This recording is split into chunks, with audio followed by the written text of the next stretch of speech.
Let's turn to oceanographer and deep sea explorer David Gallo. He joins us from Cape Cod, Massachusetts. David, welcome to the program. You believe something like this was bound to happen, and of course it did.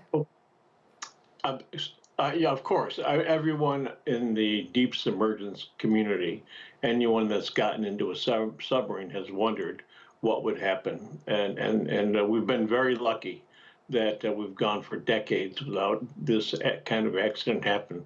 And once it did, we're surprised that it actually did happen. So it's sort of shocking to the entire community. What were your safety concerns about this particular mission? Did you have any? Of course, because it was a controversial new material, graphite, that was being used for the submarine, had concerns like many, although the submarine had 2 years of 2021, 2022 of successful diving. My best friend, P.H. Nargelet, a very experienced pilot, very experienced deep water explorer, was on board the sub, and he told me it's safe. So I had some concerns, but they were alleviated when PH said they were safe. And our condolences to you for his loss. So Paul-Henri clearly thought it was safe enough to do this, but did he talk anything? Did he elaborate? Did he have any concerns? It's just mind-boggling to me that a seasoned seaman, maritime person would take this risk knowing that something like this could happen. Well, yes, he's driven, like many, by his own curiosity and passion for exploration. But he would not take risks that he thought were too heavily risky.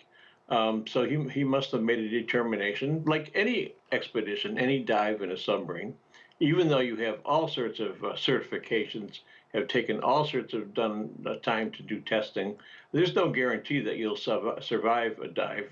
Every dive is risky. What we try to do is minimize those risks. So how do you minimize those risks, David? Well, testing is the big thing. I, for 30 years, was at Woods Hole Oceanographic Institution, which is about 4 kilometers from where I sit. And we have a submarine named Alvin, world-renowned, dive about 200 times a year, over 4,000 meters. And the pilots on every single day when the sub dives, before the dive, after the dive, pilots and technicians go over the entire submarine. Once a year or so, they take the entire submarine apart, every bolt, every bit apart, inspect it, then put it back together again. And that kind of approach helps to minimize risk. If Paul-Henri had asked you to go on this journey, David, what would you have said? No. But not because of the risk. That would be part of it. I don't like the idea of being in a tube.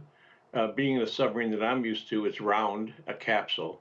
This was a tube with an end on it that you couldn't open up for the inside, and it would bother me a lot to bring in. So it's on has nothing to do with the safety. Has a lot to do with the kind of environment that I'm a very curious person. I love exploration, but that's a little bit too far out of my comfort for me to do that. Yeah, understood. And finally, David, if there was 1 or 2 lessons we can learn from this disaster to make sure it never happens again, what would it be? Well, I think it is that bit to be sure of what you're doing. The testing, rigorous testing, is important. Experience with the sub, experienced pilots is important. And having some sort of a protocol that if there is trouble with the submarine, that you know exactly what to do to minimize risk. All right, we'll leave it there. We hear your phone ringing. We'll let you go and answer it. David Gallo, thank you very much.